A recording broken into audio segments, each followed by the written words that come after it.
இதுதான் என்னோடய காடு, இல்லை என்னோடய ஊருன்னு கூட சொல்லலாம். எல்லோரும் என்ன நரி நரின்னு சொல்லுவாங்க. ஆனால் என்னோடய பேர் என்ன தெரியுமா? ஜாக். நான் தான் ஜாக். உங்களுக்கு ஒரு நல்ல கதை சொல்ல போகிறேன். இங்கே என்னோடய உணவு, எனக்கு தேவையான உணவு, பழங்கள் எல்லாம் கிடைக்கும். எந்த ஒரு கவலையும் இல்லாமல் ஜாலியாக எனக்கு பிடிச்சதை நான் சாப்பிட்டுட்டு சந்தோஷமாக இருந்தேன். திடீர்னு ஒரு பருவநிலை மாற்றம், அதாவது கிளைமேட் சேஞ்சுன்னு சொல்கிறாங்க இங்கிலீஷில். இங்கே பனி பொழிய தொடங்கிடுச்சு. எனக்கு உணவுக்கே கஷ்டமாயிடுது. அப்புறம் நான் உணவை தேடி இந்த காட்டிலேருந்து கொஞ்சம் தூரம் போக வேண்டிய சூழ்நிலை வந்தது. நானும் பயணித்தேன்.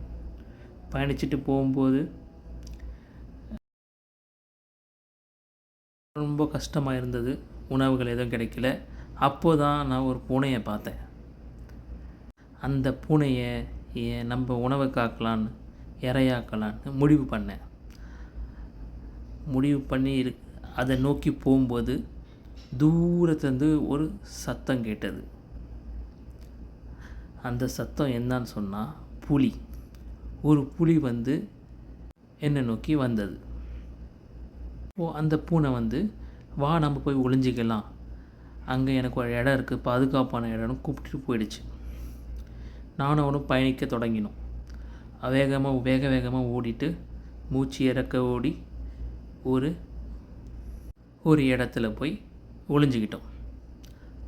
அப்போது அங்கே புலி அங்கே வந்தது. அங்கும் இங்கும் தெரிஞ்சது. எங்கள் 2 பேரும் பார்க்க முடியல அதால். ஸோ ரொம்ப நேரம் சுற்றி நம்ம கிடைக்கல.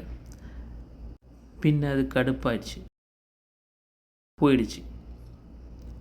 அந்த புலி போனதுக்கப்புறம் நானும் என் புதிய நண்பனும் வெளியே வந்தோம்.